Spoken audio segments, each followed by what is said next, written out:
হাউলির আসে টিকিট ধরার জন্য যে মানুষ এত পাগল আমি কোনোদিন ভাইবা হারাইনি। এই টিকিটের জন্য বলে পরপাতায় লাইন ধরুন নাকি। अच्छा ठीक है समझ गया। সো হ্যালো বন্ধুরা, কথার মধ্যে কথা হলো, আমি কিন্তু হাউলির আসে ফার্স্টের দিনও গেছিলাম, তো আজকেও কিন্তু গেতেছি। আর হ্যাঁ, আমরা কিন্তু আইতে আইতে ফাইনালি হাউলি এনে পাইলাম। আর এই যে আমরা গাড়ি থেকে নামে গাড়িটা এখন সাইড করে থুমু। আর আমরা কিন্তু কোনো গাড়ি পার্কিং সার্কিং করি নাই, পার্কিং করা ছাড়াই মানুষের দোকানের সামনে গাড়ি থুয়ে দিলাম, কারণ পার্কিং করলেই বেকার 100 টাকা মানুষের জানাবো। তো তার জন্য ড্রাইভারে বুদ্ধি করলো যেন ওই 100 টাকা পার্টি করুম। তো গাড়িটারে থোয়া শেষ, এখন কিন্তু আমরা ব্যক্তিতে গাড়িতে করে নামছি। আর ব্যক্তিতে গাড়িতে করে নামার হাতে হাতে বলে ব্যক্তির 1 নম্বর আছে। আর এটা তো জানা কথা, পার্টনার মধ্যে যে কোনো একজনের 1 নম্বর আইলে সঙ্গে ব্যক্তিরই বলে 1 নম্বর নাকি। তা কিন্তু 1 নম্বর 2 নম্বর করার শেষে আমরা গেতেছি ডাইরেক্ট রাসবিলে। আর রাস্তাতে গেতে গেলাই দেখি রাস্তাতে লাইন লাগছে ভিড়ে।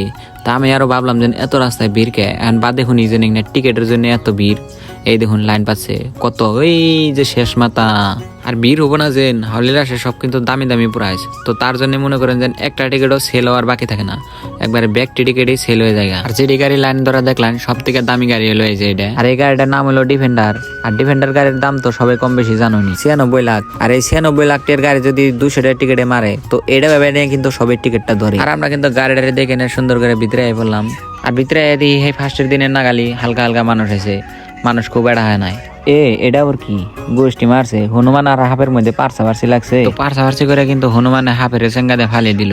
যাকে আজকে তাও আয়না একটা কাম হয়েছে, আয়না তাও তো হনুমান আর হাফের মধ্যে পাঁচরাবাসরি দেখালাম। আর আমরা কিন্তু পাঁচরাবাসরি দেখে নিয়ে আনাইলাম অল্প বীরের মধ্যে। আর মেলার মধ্যে বীরের মধ্যে আয়না যদি ধাক্কা ধাক্কি একটু না করুন যায়, তাহলে কি মেলা দেখে ভালো লাগে। বীরের মধ্যে অল্প টাইম নীলা খেলা দেখে ডেকে আমরা পড়লাম ডাইরেক্ট কাঁচা বোটের দোকানে। তো এসে দেয় না ব্যক্তিতে হালকা করে কাঁচা বোট খাই নিলাম। আর হ্যাঁ, রাশের মধ্যে মনে করেন যেন আজকে কিন্তু খুব একটা মানুষ আনা নাই, তো তার জন্য মনে করেন যেন অল্প টাইম ঘোরাঘুরি করে এখন আমরা যাবো বাড়ি ফেলি। তো বাই দ্য ওয়ে, আজকের ব্লগটা কিন্তু এই পর্যন্তই শেষ।